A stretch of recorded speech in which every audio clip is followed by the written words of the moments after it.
Okay, so now what's the next stage of doing this? Well, we need to create our new image. So we need a new image created to be able to store this new thumbnail.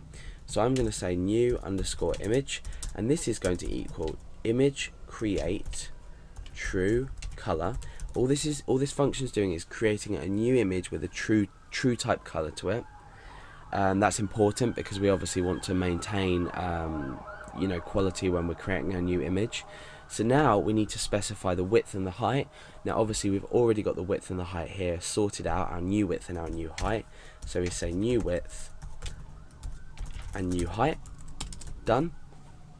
Okay, so now what we need to do is we need to load in our original image as a JPEG image in order to use the function we're going to use next is image copy resized.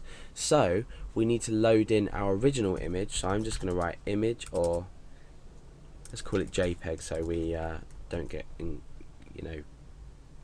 messed up with this thing here, this variable here. So I'm going to say JPEG, or you could say old image. Old image equals and the function we're using is image create from JPEG. So image create from JPEG image. So we've specified our image in here, which is the value we're passing through get through our URL, and we're creating a new image from this.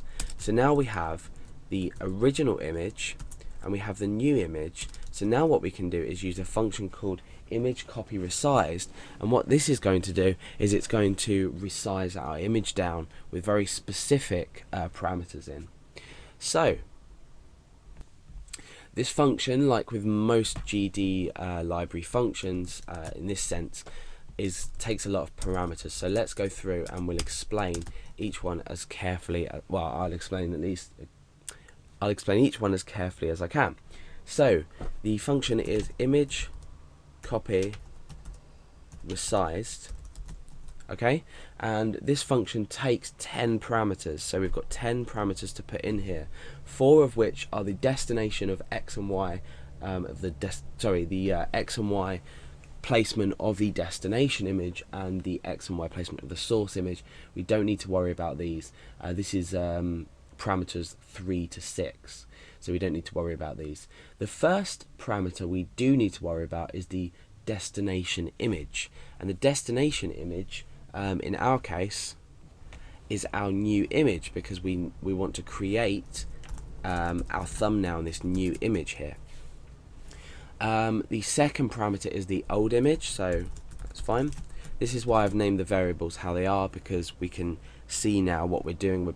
We're resizing the new image to into the canvas of the we're creating a new image here, which we've done already, and we're resizing the old image into the canvas of the new image.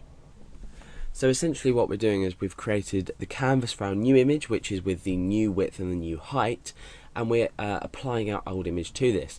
Now obviously this isn't enough parameters. We need to specify things like the height and the width of the new and the old image, so we need to scale it down appropriately. Because what we're not doing is performing a command which is actually going to resize the image itself. As the function is named, we're image copy resize, so we're copying the old image to the new image, but just with different width and height.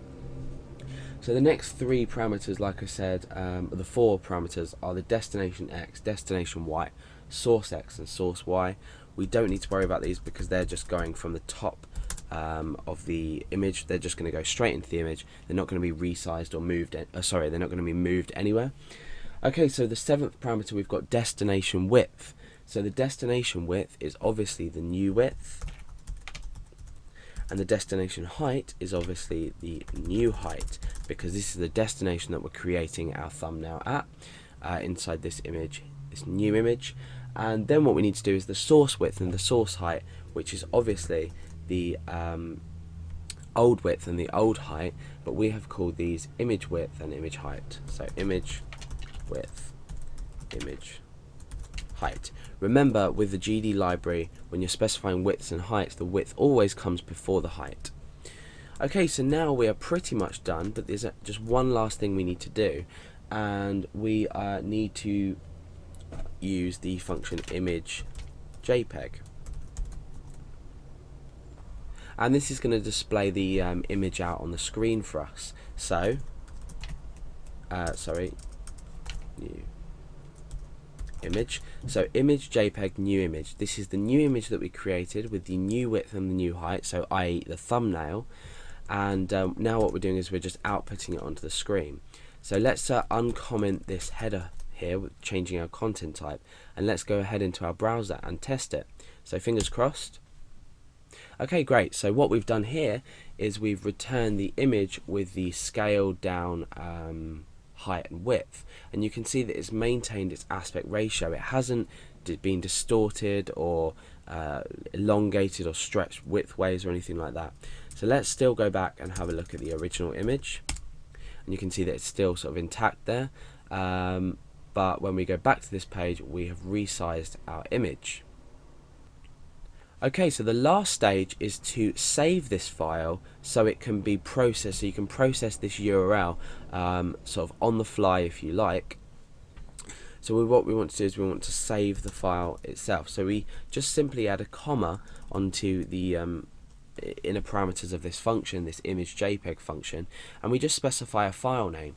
So the file name I'm going to choose is the original image name, which is image, and then I'm going to append on and I'm going to say .thumb.jpg. So this is going to be phone.jpg and this is going to be .thumb.jpg. So it's going to create a new JPEG image. Remember, the .jpg at the end is really important because then it's a recognizable extension. So let's go ahead and run this page. Let's refresh. Okay, so now what's happened is we've taken this phone.jpg, we've processed it through, we've resized it, but then we've saved it as phone.jpg.thumb.jpg. So this is an image in my browser. You can see that I can pick it up and drag it and copy it and paste it, whatever I want to do. So this is an image in itself of the resized thumbnail. So now you can see how useful this function could be. I wouldn't recommend calling it index.php. Call it something like generate thumbnail.php, and then you can simply run an image through using this get variable, and then you can process the image and output it to a file name of your choice.